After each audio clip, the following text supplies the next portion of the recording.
Ah, yes, characters. Fictional representations of living creatures, usually people. Many people, including myself, love to create and design these characters, giving them personalities, outfits, and poses. However, there's a question that the vast majority of artists, especially younger ones, neglect to ask themselves. What is the point? Why does this character exist? It's easy for a character to appeal to the artist who drew them, but making a character that appeals to someone else is where you actually need to start thinking about what you're doing.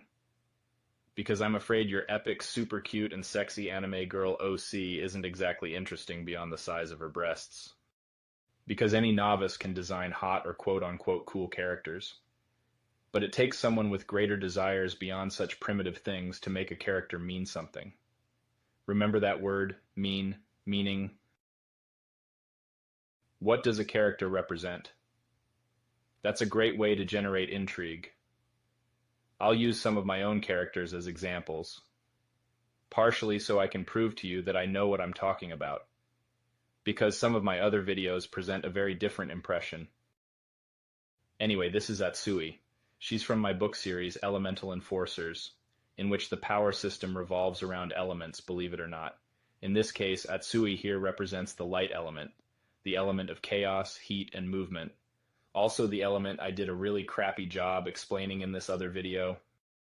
First off, there are many surface level traits that seem quite obvious, like the white outfit, bright smile, medium cut orange hair, and speedy pose.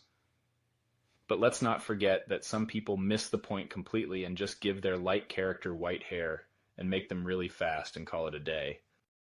Light in real life is of course very fast. That's not exactly a new revelation.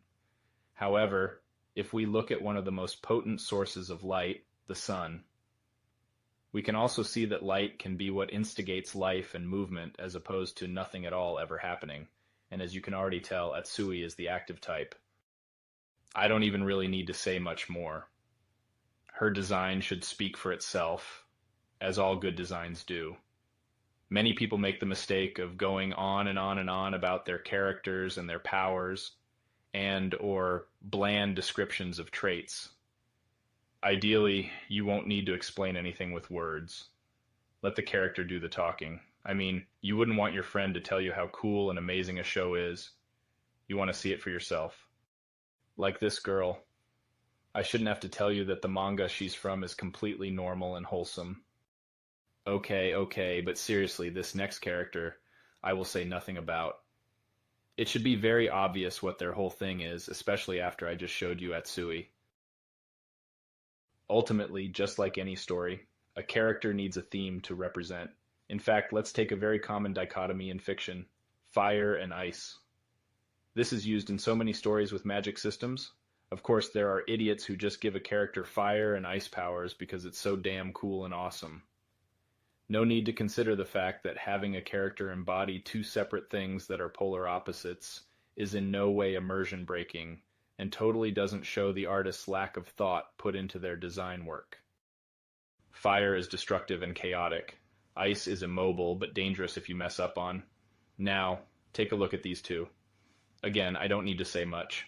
Blair is the instigator of combat and always begins with a brash and destructive attack. Shannon never attacks first, she remains immobile and only counterattacks when her opponent messes up and leaves themselves open. All the concepts I'm bringing up. Light, fire, ice. I'll admit they're all very general. Characters are often based on something more complex. Like Lorelei, who represents the inherent dissatisfaction of ultimate power. Notice how she has several different elements floating around her, and she's also literally holding the piece of paper on which I drew her on, thus meaning she's transcended her own existence. And yet she's very obviously bored out of her mind. Either that or she's watching my video on the elements. So anyway, one last thing I want to point out is that you can still have some surface level tropes. I mean, hey, I typically like the silent, deadly types of characters, but if they're also emphasis on also a hot anime girl, then perfect. Consider it like the color of car you drive. They all drive the same, but maybe you prefer a red one.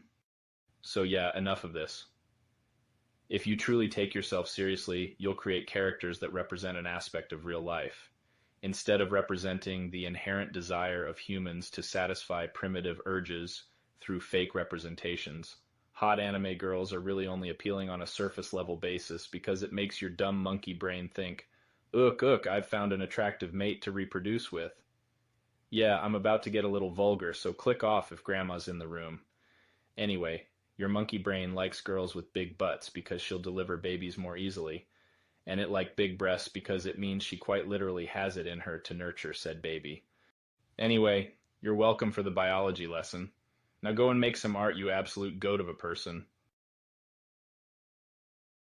Oh hey, how about I give you some character writing advice too? Yes, this video is a two-parter and both parts are in the same video. You're eating well tonight, buddy. But normal advice is boring and lame, so how about I give you advice from my 8-year-old self because I love mocking that asshole. Tip number 1. When writing female characters, remember that they are objects. No more important than the humongous sword the main character wields. Make sure their one defining trait is how pretty they are. And I guess add in that they obsess over the main character. Oh yeah, and exaggerate their features to the point where anyone normal will just feel sorry for her for all the back pain and trouble getting around places in general. Wait a minute, is that sexist? No, it can't be. There's no way. Damn it, I have to shut up all the people with actual brains. Oh, I got it. Make them perfect in every possible way. No flaws, no hardship. Hates men irrationally. Oh, and if you make them black or queer, then make sure that's their entire personality. Have them constantly mention it in story. Oh, but it goes both ways. If you're writing a male character, make sure he's just a pretty boy or a muscle monster. Have him bow down before his love interest and act like some kind of dog. Give him literally no other motive than sexual desires, because remember that all men are just brain-dead idiots who only start fights and lust over girls. Oh yeah, and don't subvert these stereotypes at all, because we all know viewers love seeing the same stuff repeatedly without any change. Okay, I'll get real with you. What makes a character interesting is the struggles they go through. As long as there's a challenge for the character to face, there's potential for viewer engagement. This even works if they're a Mary Sue type character. I didn't really go in depth, but I thought I'd add a little something extra. Anyway, goodbye. Oh, and character development can be a really powerful tool in storytelling, but I won't get into that. What's the matter? It's nothing. It's nothing at all.